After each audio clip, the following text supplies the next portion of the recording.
Hi, thanks for joining me. Andy here, and I'm wondering what's happening with Gemini this week. If you're watching Gemini, no doubt you're already keenly aware of it. Well, let's hope this three-card tarot spread will tell you some more about what's going on. The first card out, the Eight of Cups. And that's a brilliant card in so many ways, although it speaks of kind of quite deep passions, desires and longings there. So we are actually looking at things that are essentially in the mind at this moment, but they're in the mind for the reason that they will come forward and become part of your reality, no doubt. The figure of 8 reminds me, as above, so below. So whatever's out there, waiting in the pipeline, waiting in the air to come into your life, Gemini, is out there and it is on its way in. Now, this character here has got 1, 2, 3, 4, 5, 6, 7, 8 fantastic cups. All, adding up wonderfully, but he's going off in search of more. Somehow it's not enough.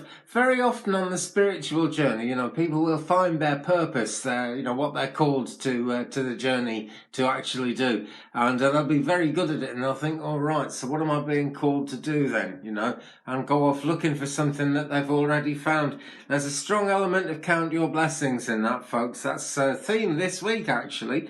That's been all the way through Aries and Taurus as well.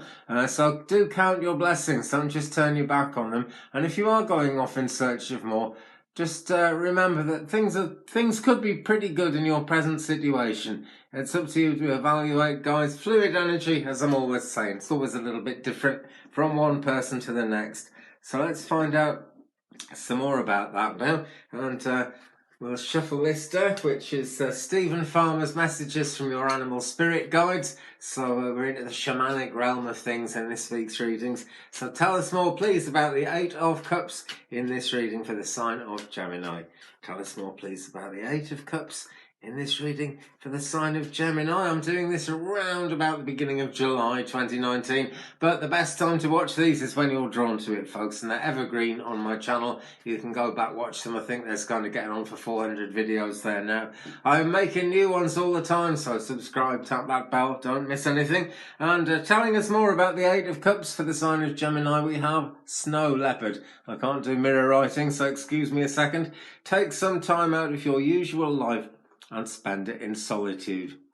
And really, why wouldn't you? I feel like there's some kind of resistance to this going on. This guy is certainly about going forward and trying to find new horizons, but it's not that cheerful a picture, is it? He's turning his back on so much that's good. So that, there's enough in place, there's enough behind you, and there's enough backing you up, Gemini, for you to be able to take that rest, okay?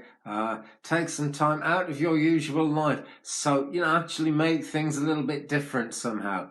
Spend it on solitude. Well, solitude, it's a growing problem in the world today. So many people now who would have gone out somewhere to socialise in the evening or after work or any time of day really, are now kind of either maybe even working from home and just not going out much. And solitude is more and more part of the human condition, which is a kind of a fake thing because the human being is a pack animal, and I know this well because I live miles from anywhere. Out in the country, and I go out several times a week and I seek people out and I do stuff and I have a good time, because you've got to, life is not meant to be lived completely on your own. Okay, but do take some time and spend it in solitude though, just a little bit. Okay, let those thoughts and feelings wash over you. Actually become that way much more aware of what's going on in your mind and where you want to be, Gemini. Okay, so back to the tarot reading now, and I'm shuffling and asking, give me the next card, please, in this 3-card spread for the sign of Gemini. And we have the Ten of Wands. And the High Priestess is coming. That happened last time, right? The High Priestess is there. And also the Ten of Wands. So I'm coming to the Ten of Wands first, okay? And these are both the middle card. We'll do another one after that. Ten of Wands, well, that says it all, really. That very simple image there. This is the Radiant Rider-Waite. It's the old Rider-Waite, but a bit more colourful. And this character just can't see the wood for the trees, isn't aware how much success he's actually had, because he's too busy lugging it along and it's all hard work. maybe you've kind of got committed into a situation somewhere in the past where it was fine then, but now it's kind of grown out of proportion and you're being expected to do more and more, Gemini. Well, being twins energy doesn't mean you've actually got the energy of two people. Spiritually it does, very often actually, but in terms of getting things done, it doesn't. And you could actually be putting a lot more into your own journey this way, Gemini. Okay, so this guy's looking for something extra. But, you know, we're reminded, take some time, spend it in solitude, become aware of your spiritual and material surroundings in this world too, guys. But not so aware that you can't see past them, because that's what's going on here. Okay, the other card that goes together with that one is the middle card in this spread for Gemini. Number 2 from the major arcana, it's the High Priestess. Now, there's a curtain behind the High Priestess here, and concealed behind that curtain, if we look very carefully down the sides of it, we can just make out, I don't know how easy it is to see on camera, but can you see the little green flashes there? That is the shoreline of a lake in the very far distance. And there's a curtain behind the High Priestess there. But she is actually very, very close to that journey. She's turned her back on it in so many ways because she is playing into your life now, Gemini. That is the whole point of this. And it is very high energy. It suggests that divine intervention is somewhere around. And also, because of that distant shoreline, way in the distance there, it's speaking volumes about being prepared to sort of let go and move into the future. We look like we've got some other concerns here, but have letting go at the heart of things, okay, Gemini, because it is really important to let go. You can't open new doors without closing old ones sometimes. It would be great if the new door opened, you walked through and you had the old door on a bit of string and you could pull it closed behind you. I would love that, but life sadly doesn't seem to work that way. Okay, so tell us more about the 10 of Wands and the High Priestess in this reading for the sign of Gemini, please, if you will. Stephen Farmer, messages from an Animal Spirit Guides deck, and we've got Octopus. Here we are, branches everywhere. Practice shape-shifting by altering your physical appearance and mannerisms. No doubt telling me to get rid of my beard. But it has made a difference to how I look. That's the thing. And we can look radically different. If I just take my glasses off, you know, it's a different experience, isn't it, altogether? I better put them back on again, because otherwise I can't see. But, yeah, this influence is reaching into all areas of your life, particularly this 10 of Wands. When you're overcommitted, it really is virtually impossible to get forward in a situation like this, because being overcommitted to the person or the situation here is just going to grow and you're just never going to be able to get out of it. You need to make this journey, guys. Okay, you're actually in the lobby here with the High Priestess. She'll give you her blessing, okay, and the pillars are pointing straight up, so the only way is up. But you know, in terms of changing yourself, it's not really vastly deep changes. Surface changes will make quite a big difference. It's all about who you're going to appeal to. Now, in matters of love, that's super important, and you barely need me to tell you that. But we have got healing around this, which, as love comes up, is a wonderful thing to see. We've also got speaking your truth. So in terms of anything going on around relationships, do speak your truth, because going on that journey without speaking your truth isn't going to help a whole lot, my friends, is it really? Okay. Oh, I was looking around for a drink of tea, and I've left my cup of tea on the other side of the room, so never mind, we'll keep on going, all is good. So let's have the third and the final card, please, in this spread for the sign of Gemini, which I'm doing just at the beginning of July 2019, but which people can watch anytime they want to. And what have we got here for Gemini? And it's the Wheel of Fortune. Now, this is a really great card to have because it means all kinds of things are possible. It actually reminds me a lot of the World card, which comes right at the end of the major arcana, which is the part of the deck that's kind of very personal and intense, you know.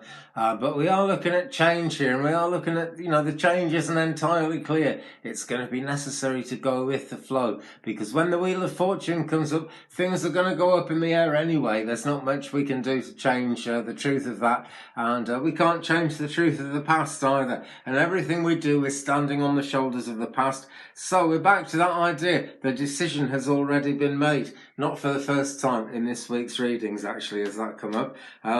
The Wheel of Fortune encompasses just about everything. We've got the angel, we've got various mythical creatures here, all winged and all able to fly to the higher realms, to the higher chakras. So focus on those higher chakras, Gemini, okay? Particularly as you take some time out of your busy schedule and out of your usual life is what it says, to be fair, and spend it in solitude. That's when the answers begin to come. That's when we begin to see where we're going. So, tell us more, please, about the Wheel of Fortune in this reading for the sign of Gemini.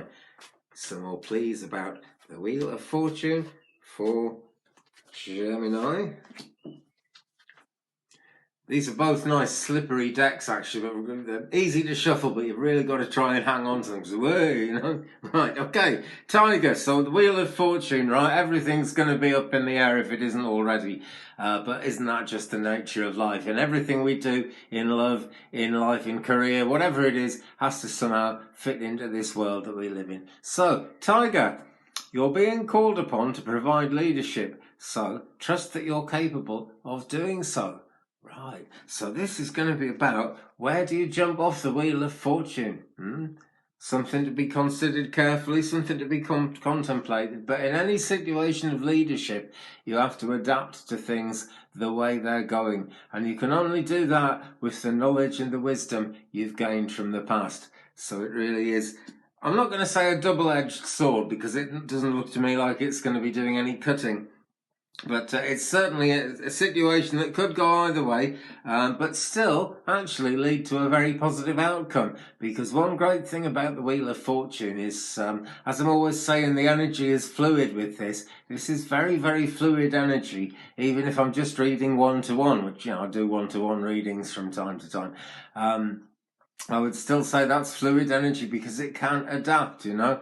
If you're trying to go this way and life pulls you this way, because the wheel is always going round in a cycle, it'll come round in that cycle again, and you'll be able to jump off and get to where you want to be. But you've got to lead the way, okay? That's what the tiger is telling us here. You've actually got to take charge and lead the way forward, upwards, out of whatever hole you might feel you're in, and on to better things. And in terms of affairs of the heart, my friends, in terms of love, better things need to be all part of one big picture. That's certainly a theme in all this week's readings so far.